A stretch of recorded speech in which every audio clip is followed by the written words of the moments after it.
नमस्कार, आप देख रहे हैं श्री नारद मीडिया। रुक करते हैं इस वक्त की बड़ी खबरों की ओर। महाभारत काल का जीवंत प्रमाण है कुंतेश्वर धाम और परिजात धाम। जी हाँ, आपको बताते चले खबर है बाराबंकी सरयू उच्छल जलधि तरंग तोया 12 वन के नाम से विख्यात जनपद बाराबंकी का पौराणिक दृष्टि से अपना अलग ही महत्व है, जहाँ पर महादेवा कुंतेश्वर धाम, कोटवा धाम, परिजात धाम समेत कई तीर्थ स्थल व पर्यटक स्थल विद्यमान है, जहां पर सावन मास के प्रत्येक सोमवार, पुरुषोत्तम मास व महाशिवरात्रि के मौके पर देश के कोने कोने से श्रद्धालु भगवान भूत भावन शिव की नगरी महादेवा तथा किंतुर स्थित कुंतेश्वर धाम पहुंचकर माता कुंती द्वारा स्थापित अद्भुत शिवलिंग का जलाभिषेक व रुद्राभिषेक करके मनोवांछित फल प्राप्त करते हैं। सरयू नदी के तट पर शिव की नगरी महादेवा में देश के कोने कोने से लाखों की संख्या में कांवरिया व श्रद्धालु पुरुषोत्तम मास, महाशिवरात्रि तथा सावन मास के प्रत्येक सोमवार पर पहुंचकर त्रिनेत्रधारी भगवान शिव का जलाभिषेक व रुद्राभिषेक करके मनोवांछित फल प्राप्त करते हैं। लोगों में यह धारणा है कि जिस प्रकार माता वैष्णवी के दर्शन करने के बाद भक्तगण भैरवनाथ के दर्शन अवश्य करते हैं, उसी प्रकार से महादेवा में जलाभिषेक करने के बाद शिव भक्त ग्राम किंतुर स्थित कुंतेश्वर धाम में माता कुंती द्वारा स्थापित अद्भुत शिवलिंग का जलाभिषेक करने के पश्चात देव वृक्ष परिजात का दर्शन करने जाते हैं। जिला मुख्यालय से करीब 40 किलोमीटर दूर पूरब रामनगर टिकैत नगर रोड पर कस्बा बदोसरा के मुख्य चौराहे से 2 किलोमीटर उत्तर किंतुर में कुंतेश्वर धाम मंदिर स्थित है, जहां पर माता कुंती द्वारा स्थापित अद्भुत शिवलिंग का जलाभिषेक करके श्रद्धालु मनोवांछित फल प्राप्त करते हैं। कुंतेश्वर धाम व परिजात धाम के संबंध में कहा जाता है कि द्वापर युग के महाभारत काल में पांडवों ने अपना कुछ समय सरयू नदी के तट पर व्यतीत किया था। उस समय पांडवों की माता कुंती ने अपने पुत्रों से शिवार्चना करने की इच्छा प्रकट की। माता की आज्ञा पाकर महाबली भीम पर्वतमालाओं में विचरण करते हुए एक शिवलिंग को बहगी में रखकर चल दिए।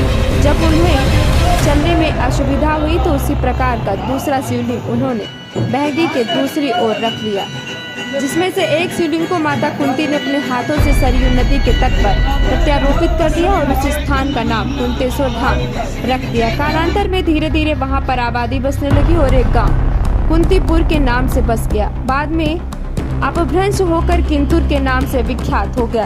एक समय की बात है, महाभारत काल में उक्त स्थान पर पांडवों की माता कुंती और दुर्योधन की मां गांधारी एक ही समय पूजा करने आई और अपने अपने पुत्रों के विजय की कामना करने लगी।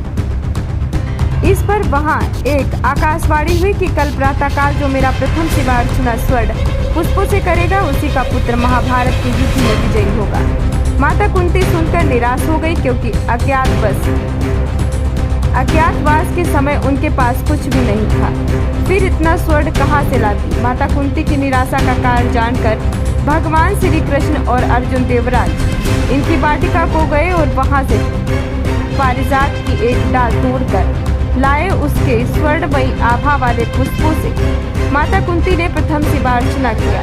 पांडवों को विजय श्री मिली। यही कारण कि इसे कल्प वृक्ष भी कहा जाता है। तत्पश्चात पारिजात की डाल को उन्होंने ग्राम बरोलिया में प्रत्यारोपित कर दिया। गंगा दशहरा के समय इसमें स्वर्णमयी आभा वाले पुष्प आते हैं, जो अपनी भीनी भीनी सुगंध से भरे वातावरण को आच्छादित कर देते हैं। इन स्थानों की पौराणिकता के संबंध में सुप्रसिद्ध कवि शिवराज सिंह द्वारा कही गई पंक्तियां अक्षरांश सटीक बैठ रही हैं। हर तरफ अलौकिक छटाएं, शिवनयन अभिराम से हाथ खाली न गया कोई कुंतेश्वर धाम से। कुंती माँ के हाथ का द्वापर कलयुगीन कुंतेश्वर महादेव का मंदिर अति प्राचीन।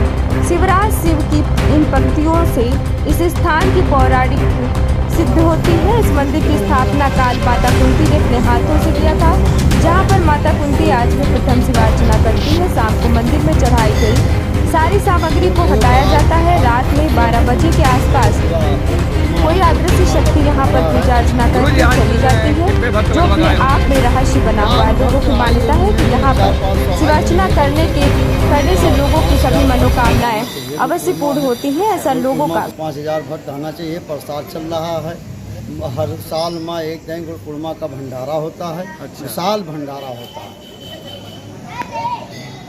श्री नारद मीडिया.com